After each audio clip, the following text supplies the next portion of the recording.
Hi friends, ఇవాల్టి video వచ్చేసి మంచి బ్లౌజ్ కటింగ్తో మీ ముందుకైతే వచ్చేసాను. చూడండి, ఈ బ్లౌజ్ వచ్చేసి హ్యాండ్స్కి ఇలా వర్క్ ఉందన్నమాట. చూడండి, ఓపెన్స్ అనేది అటువైపున వేసుకున్నాను, జెయింటింగ్ అనేది నా వైపున వేసేసాను. కింద హెచ్చు తగ్గులు లేకుండా నీట్గా కటింగ్ అయితే చేసేసానండి. ఈ బ్లౌజ్ వచ్చేసి ఫుల్ హ్యాండ్స్ కటింగ్ అనమాట. మనకు వచ్చేసి సైజ్ బ్లౌజ్ ఉంటుంది కదా, దాన్ని ఈ విధంగా మొత్తం ఉల్టా తీసేసుకొని రెడీగా పెట్టుకోవాలన్నమాట. మెజర్మెంట్స్ తీసుకోవడానికి పక్కా పర్ఫెక్ట్ మెజర్మెంట్స్ ఉంటాయండి. చూడండి, ఇక్కడ బ్యాక్ పార్ట్ ఇలా మిడిల్కి మట్ చేసుకొని ఈ విధంగా పెట్టేసుకొని టైట్ కుట్ల వరకు ఒక మార్కింగ్, ఎక్స్ట్రా క్లాత్ వరకు ఒక మార్కింగ్, 1 ఇంచ్ ఎక్స్ట్రాగా పెట్టేసాను. చూడండి, ఇక్కడ 1 ఇంచ్ ఎక్స్ట్రాగా పెట్టిన చివరన ఇలా స్కేల్తో ఒక లైన్ అయితే వేసేసుకోవాలి.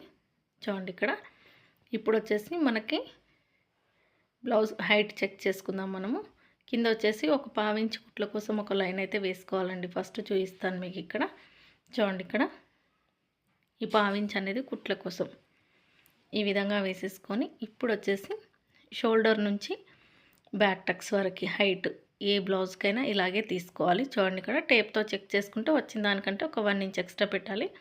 ఇక్కడ చూడండి, నేను బ్లౌజ్తోనే పెట్టేస్తున్నాను. కింద 1/2 ఇంచ్ ఖర్చుకు వదిలేసాం కదా, పైన కూడా ఒక 1/2 ఇంచ్ ఖర్చు కోసం కుట్ల కోసం వదిలేసుకొని ఈ విధంగా ఒక లైన్ అయితే వేసేస్తున్నాను. చూడండి, ఇప్పుడు మనకు హైట్ వచ్చింది, మనకు వెడల్పు వచ్చింది. ఇప్పుడు వచ్చేసి చెస్ట్ కావాలి. చెస్ట్ లూజ్ వచ్చేసి ఈ విధంగా సైజ్ బ్లౌజ్ ఉక్స్ సైడ్ ఇలా నీట్గా పెట్టేసుకొని ఫస్ట్ ఉక్స్ నుంచి చంక కింది కుట్టు వరకు చెక్ చేసుకోవాలి. మనకు చెస్ట్ వచ్చేస్తుంది అనమాట. చూడండి, ఈ విధంగా చెక్ చేసుకుంటే నాకు 7 ఇంచెస్ వచ్చింది. చూడండి, పెట్టేసుకున్నాను. 7.5 వచ్చిందండి, 7 కాదు, 7.5 అయితే ఇక్కడ పెట్టేసుకుంటున్నాను. నడుము లూజ్ వచ్చేసి 7 ఇంచెస్, చెస్ట్ వచ్చేసి 7.5 అంటే మనకు 28 ఇంచెస్ వచ్చేసి నడుము, 30 ఇంచెస్ వచ్చేసి చెస్ట్ అనమాట. 2 ఇంచెస్ తేడా ఉంది. 2 ఇంచెస్ మాత్రమే తేడా ఉంది. చెస్ట్కి నడుముకి 2 ఇంచెస్ మాత్రమే తేడా ఉంది. మన చెస్ట్ లూజ్ వరకు ఒక మార్కింగ్ పెట్టేసుకున్నాం కదా, అక్కడికి స్ట్రైట్గా ఒక లైన్ వేసుకొని ఈ బ్లౌజ్ వచ్చేసి 28 ఇంచెస్ కాబట్టి నేను 2.5 ఇంచుల నెక్ తీసుకుంటున్నానండి. పైన వచ్చేసి 2.5 అంటే 2.2 లైన్స్ తీసుకున్నాను. చూడండి, ఇక్కడ బ్యాక్ నెక్ వచ్చేసి బ్యాక్ పార్ట్ మిడిల్కి మర్చ్ చేసుకొని ఈ విధంగా పెట్టేసుకొని వచ్చిన దానికంటే ఒక 1/2 ఇంచ్ పైకి పెట్టేశాను. ఎందుకంటే మనం కుట్టిన తర్వాత నెక్ అనేది కిందకి దిగుతుంది కదా. ఇక్కడ కింద వచ్చేసి 2.5, పైన వచ్చేసి 2.2 లైన్స్ పెట్టాను కదా. కింద వచ్చేసి 2.5 ఇంచుల పైన 2 మీద 2 గీతలు పెట్టాను. కింద వచ్చేసి 2.5 ఇంచులు పెట్టేసి ఈ విధంగా నెక్ రౌండ్ అయితే తిప్పేసాను. చూడండి, ఇక్కడ ఇలా మనకు నెక్ వచ్చేసి రెడీ అయిపోయింది. ఇంకా షోల్డర్ వచ్చేసి సైజ్ బ్లౌజ్కి ఎంత ఉందో అంత పెట్టేసుకొని ఒక 1/2 ఇంచు కుట్ల కోసం అనమాట, మనం కుట్టేసరికి తగ్గుతుంది కదా, కుట్ల కోసం పెట్టేసుకొని ఇక్కడ వచ్చేసి చంక డౌన్ ఎంత ఇస్తున్నానంటే 5.5 సరిపోతుందండి. ఈ సైజ్కి 28 ఇంచెస్ కదా, మనకు కరెక్ట్గా సరిపోతుంది. చూడండి, ఇక్కడ పైన మనకు ఫుల్ షోల్డర్ వచ్చేసి 5 మీద కొంచెం ఎక్కువగా వచ్చింది. కింద కూడా అంతే పెట్టేసుకొని ఇలా స్ట్రైట్గా ఫస్ట్ అయితే ఒక లైన్ వేసేసుకొని ఇప్పుడు వచ్చేసి చంక డౌన్ వచ్చేసి 5.5కి ఇస్తున్నాను. చూడండి, నేను ఇక్కడ సరిపోతుంది, మనకు కరెక్ట్గా సరిపోతుంది అనమాట. ఈ విధంగా ఇచ్చేసుకొని ఇక్కడ ఆమ్ రౌండ్ దగ్గర వచ్చేసి 1.5 ఇంచుకి మార్కింగ్ వేసేసుకొని రౌండ్ తిప్పేస్తున్నాను. చూడండి, ఇలా ఈ విధంగా రౌండ్ అయితే కలిపేసుకోవాలి.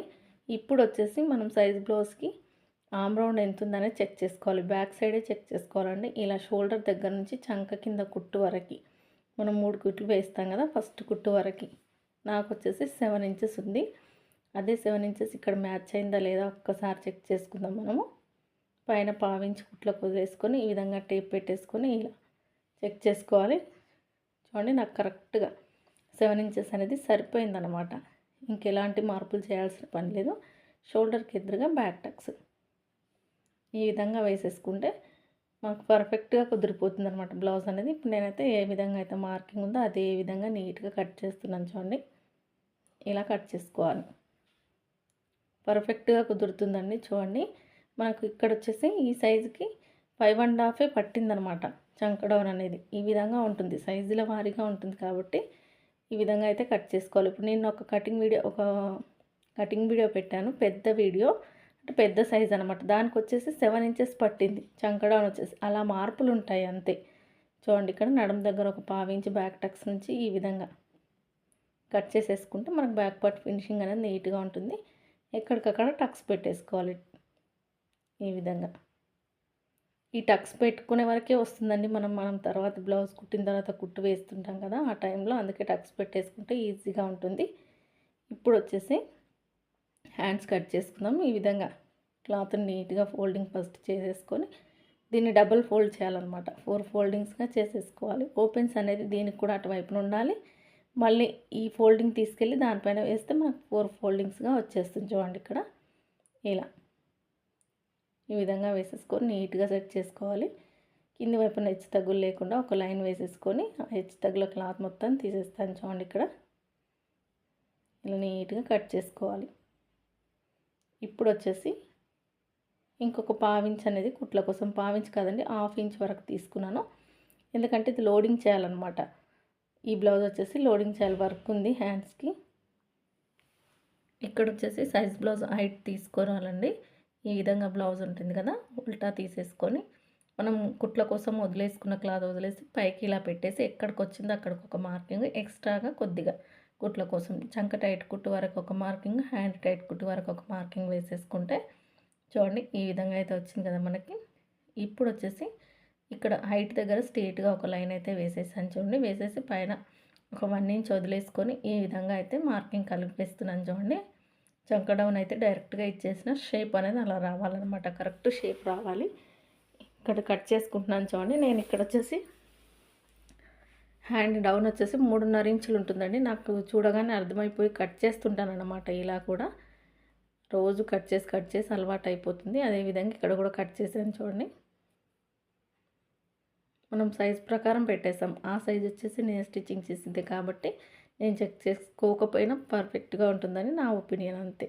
మీరైతే చెక్ చేసుకోండి చంక డౌన్ ఒకసారి. ఇక్కడ ఈ విధంగా లోతు అయితే తీయాలండి. షోల్డర్ దగ్గర ఒక 1/2 ఇంచ్ లేదా 1 ఇంచ్ వదులుకోవాలి. 1/2 ఇంచ్ కాదు 1 ఇంచ్ వదులుకొని చంకగా టైట్ కుట్టు మధ్యలో లోతు అయితే తీసేసాను. ఇప్పుడు వచ్చేసి ఫ్రంట్ పార్ట్ చూడండి. ఈ విధంగా బ్లౌజ్ పెట్టేసుకొని నీట్గా మిగిలిన క్లాత్ ఓపెన్స్ అనేది ఇప్పుడు కూడా అటువైపున ఉంది. అంటే మనం క్రాస్ కటింగ్ కట్ చేస్తున్నాం. క్లాత్ని బట్టి ఎక్కడికి ఎలా వీలైతే అలా వేసుకోవచ్చు అన్నమాట. నేనైతే ఇలానే వేస్తాను. ఆమ్ రౌండ్ అనేది కోరాసున్న వైపున వెళ్ళేటట్టు చూసి వేసేసుకొని ఇక్కడ నెక్ వైపున ఫస్ట్ ఒక స్ట్రేట్ లైన్ అయితే వేసేసుకుందాము. ఇప్పుడు వచ్చేసి బ్యాక్ పార్ట్ ఎలా ఉందో అలా మొత్తం నీట్గా మార్కింగ్ వేసేయాలి.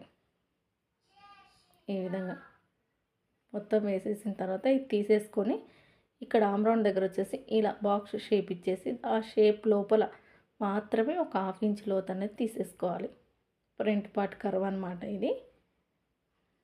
ఈ విధంగా తీసేసుకున్న తర్వాత ఇప్పుడు వచ్చేసి మనకు మెయిన్ కొలతలు ఏంటి, ఫ్రంట్ హైట్, ఫ్రంట్ నెక్, ఈ రెండు ఉంటే సరిపోతుందన్నమాట. ఫ్రంట్ హైట్ వచ్చేసి బ్లౌజ్ని ఇలా పెట్టేసుకొని చూడండి షోల్డర్ దగ్గర నుంచి మనం మెయిన్ టక్స్ వేస్తాం కదా అక్కడ వరకు చెక్ చేసుకొని ఎంత వస్తే అంత ఖర్చుతో సహా కలిపి పెట్టుకోవాలి. నేను అదే ఇంకొకసారి చెక్ చేస్తున్నాను చూడండి, నాకు కొంచెం తేడాగా అనిపించింది.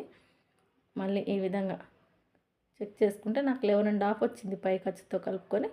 కింద కూడా ఖర్చు కావాలి కదా, అందుకే నేను 12 ఇంచెస్ పెట్టేసుకున్నాను. ఫ్రంట్ హైట్ వచ్చేసి 12 ఇంచెస్ పెట్టేసుకొని ఒక్కసారి చెక్ చేసుకుంటున్నాను. మన బ్యాక్ పార్ట్ కంటే ఫ్రంట్ పార్ట్ ఏమైనా కిందికి అవుతుందని. ఏం లేదండి, కరెక్ట్గా ఉంది. ఇక్కడ వచ్చేసి స్ట్రేట్గా ఒక లైన్ వేసేసుకోవాలి. ఇలా ఈ విధంగా వేసేసుకున్న తర్వాత ఇప్పుడు వచ్చేసి ఫ్రంట్ నెక్ చూడండి. ఇక్కడ ఈ విధంగా బ్లౌజ్ నీట్గా పెట్టేసుకొని ఉక్స్ సైడ్ చూసుకోవాలండి. ఫ్రంట్ నెక్ అనేది ఇలా చెక్ చేసుకుంటే నాకు 6 ఇంచెస్ ఉంది. నేను కొంచెం ఎక్స్ట్రాగానే పెట్టేస్తున్నాను, ఎందుకంటే పైన కుట్లకు కూడా కావాలి కదా. 6 కంటే కొద్దిగా ఎక్స్ట్రాగా పెట్టేసుకొని ఈ విధంగా షేప్ ఇచ్చేసుకుంటున్నాను చూడండి. బాక్స్ షేప్ ఇచ్చేసి నెక్ షేప్ అయితే దింపేస్తున్నాను ఇక్కడ. ఇప్పుడు వచ్చేసి ఉక్స్ పట్టి ఏంటంటే కొంతమంది కస్టమర్స్ ఎలా ఉంటారంటే కుట్టిన తర్వాత కరెక్ట్గా వాళ్ళ సైజ్ అంతా రావాలంటారు. అలాంటప్పుడు ఇలా చెక్ చేసుకోవడం బెటర్. చూడండి నాకు 3 ఇంచులకు కొద్దిగా తక్కువగా ఉంది, ఎక్కువగా ఉంది సారీ. నేను ఇంకొక 1 ఇంచ్ కలిపేసుకొని పెట్టుకుంటున్నాను. 3 అంటే ఒక 4 ఇంచులు పెట్టేసుకొని ఈ విధంగా షేప్ ఇచ్చేసాను చూడండి. సైడ్ వైపున ఒక్కసారి చెక్ చేసుకుంటున్నాను. బ్లౌజ్తో అయినా చెక్ చేసుకోవచ్చు, టేప్తో అయినా చెక్ చేసుకోవచ్చు అండి. ఇక్కడ సైడ్ వైపున ఒక్కసారి ఫ్రంట్ పార్ట్లో చెక్ చేసుకుంటే నా క్లాత్ అనేది కొంచెం కిందికి దిగినట్టుగా రావాలన్నమాట సైడ్ వైపున. అదేవిధంగా మార్కింగ్ పెట్టేసుకున్నాను చూడండి. ఇక్కడ ఇలా ఆ కొంచెం అనేది తగ్గిపోతుంది అనమాట, మనకి హెచ్చు తగ్గులుగా తెస్తుంది. చూసుకోకపోతే బ్లౌజ్ అనేది పాడైపోతుంది, అందుకని ఖచ్చితంగా చెక్ చేసుకోవాలి అక్కడ. ఇప్పుడు వచ్చేసి డాట్స్ వచ్చేసి ఇది చిన్న సైజ్ బ్లౌజేనండి, మరి పెద్దది కాదు అలానే మరీ చిన్నది కాదు. అందుకని డాట్స్ చూడండి, 2.5 ఇంచులకు ఒక డాట్ గ్యాప్ వచ్చేసి 2.5 ఇంచులు, పొడవు వచ్చేసి 2 ఇంచుల పొడవు సరిపోతుందండి. ఉక్స్ సైడ్ వచ్చేసి మిడిల్లో, ఆమ్ రౌండ్ సైడ్ వచ్చేసి అది ఆటోమేటిక్గా వచ్చేస్తుంది మనం మెయిన్ డాట్ వేసిన తర్వాత. ఇప్పుడు ఏ విధంగా అయితే మార్కింగ్ ఉందో అదే విధంగా నీట్గా కట్ చేసుకోవాలి. 4th డాట్ కూడా ఉందండో ఇక్కడ, అందుకని వేసి చూపిస్తున్నాను మీకు. ఇప్పుడు ఏ విధంగా అయితే మార్కింగ్ ఉందో అదే విధంగా నీట్గా కట్ చేసుకుంటే మనకు ఫ్రంట్ పార్ట్ కూడా రెడీ అయిపోయినట్టే. ఈ విధంగా కట్ చేసుకోవాలి. పర్ఫెక్ట్గా కట్ చేసుకోగలగాలండి, ఈజీ మెథడ్ కాదు, పర్ఫెక్ట్ కొలతలతో నేర్చుకోవాలి, ఫ్యూచర్ ఉంటుందన్నమాట. మెజర్మెంట్స్తో నేర్చుకోకపోతే వచ్చే నష్టం ఏంటంటే అన్ని సైజెస్ కుట్టలేకపోతారండి. ఏదైనా బ్లౌజు వింతగా వచ్చిందనుకోండి, ఒక రకంగా ఉందనుకోండి, చెస్ట్ ఎక్కువగా, నడుము సన్నగా, లేదా నడుము ఎక్కువగా చెస్ట్ సన్నగా అలా ఉంటే ఎలా కట్ చేసుకోవాలనే మెథడ్ మీకు రావాలి అంటే ఖచ్చితంగా టేప్తో మెజర్మెంట్స్ చేసి కట్ చేసుకోవడం అలవాటు చేసుకోవాలి. అలవాటు అయ్యే కొద్దీ మంచి పర్ఫెక్ట్ బ్లౌజింగ్ అయితే స్టిచ్చింగ్ చేసుకోవచ్చండి. మనం ఈజీ మెథడ్లో చూసి నేర్చుకుంటే ఏమవుతుంది, అది ఒక్క బ్లౌజ్ కుదరొచ్చు, 2 బ్లౌజులు కుదరొచ్చు, కానీ అందరికీ కుదరవన్నమాట. కంపల్సరీగా కొలతలతోనే కట్ చేయాలి, కొలతలతోనే నేర్చుకోవాలన్నమాట. అదే పర్ఫెక్ట్ టైలర్ అవ్వడానికి ఉపయోగపడుతుంది. చూడండి, ఇప్పుడు నేను బ్యాక్ పార్ట్ మీద ఫ్రంట్ పార్ట్ పెట్టేసుకొని క్రాస్ బెల్ట్ కోసం అయితే చూపిస్తున్నాను. ఇక్కడ మనకు 4th డాట్ ఉంది కదా, అది వేసిన తర్వాత క్లాత్ అనేది ఎలా వెళ్తుందో చూడండి, ఇలా పైకి వెళ్తుంది కదా, అప్పుడు మనకి 2 ఇంచులు కావాలన్నమాట క్రాస్ బెల్ట్ వచ్చేసి. అంటే 2 ఇంచులు అంటే మళ్ళీ ఖర్చు కలుపుకోవాలి. 3 ఇంచులు సైడ్ వైపున, ఒక సైడ్ వచ్చేసి 4 ఇంచులు ఉంటుందండి. చూడండి, ఇక్కడ మళ్ళీ చూపిస్తున్నాను నేను.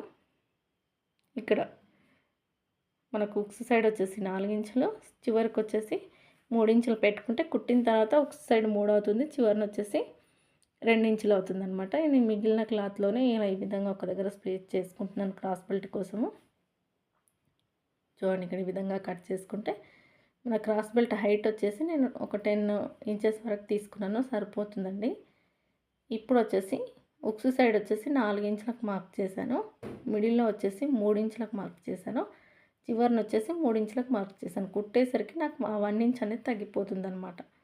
చూడండి, ఇక్కడ ఈ విధంగా షేప్ ఇచ్చేసుకొని క్రాస్ బెల్ట్లో అయితే కట్ చేస్తున్నాను. చూడండి, ఇక్కడ ఇలా. ఇప్పుడు వచ్చేసి మిగిలిన క్లాత్లో మనకి నడుము పట్టి మళ్ళీ నెక్ వేయడానికి క్లాత్లు తీసుకోవాలన్నమాట. వీడియో నచ్చితే లైక్ చేయండి, షేర్ చేయండి, సబ్స్క్రైబ్ చేసుకోండి ఛానల్ని. వీడియో చూస్తున్నందరికీ థ్యాంక్ యూ సో మచ్. అలాగే చూడండి, ఇక్కడ ఈ చివరన కోరాస్ ఉన్నది వచ్చేసి నడుము పట్టి, మిగిలిన క్లాత్ వచ్చేసి ఉక్స్ పట్టి కాజా పట్టి వేసుకుంటే సరిపోతుంది. ఇంకా మనకు నెక్ దగ్గర మిగిలిన క్లాత్తో క్రాస్గా ముక్కలు కట్ చేసుకుంటే నెక్కు అయితే వచ్చేస్తుందండి. చూడండి, ఇక్కడ ఈ విధంగా అయితే కట్ చేస్తున్నాను. ఇలా ముందే ఇలా క్లాత్లు కట్ చేసి పెట్టుకుంటే కుట్టేటప్పుడు ఇంకా ఈజీగా ఉంటుంది. ఈ మిగిలిన క్లాత్లో క్రాస్గా ఇలా తీసేసుకుంటే మనకు నెక్ పట్టీలు కూడా వస్తాయండి. ఇది చెప్దామని మళ్ళీ వీడియో ఎండ్ చేయలేదన్నమాట. వీడియో నచ్చితే లైక్ చేయండి. వీడియో చూస్తున్నందరికీ థ్యాంక్ యూ సో మచ్.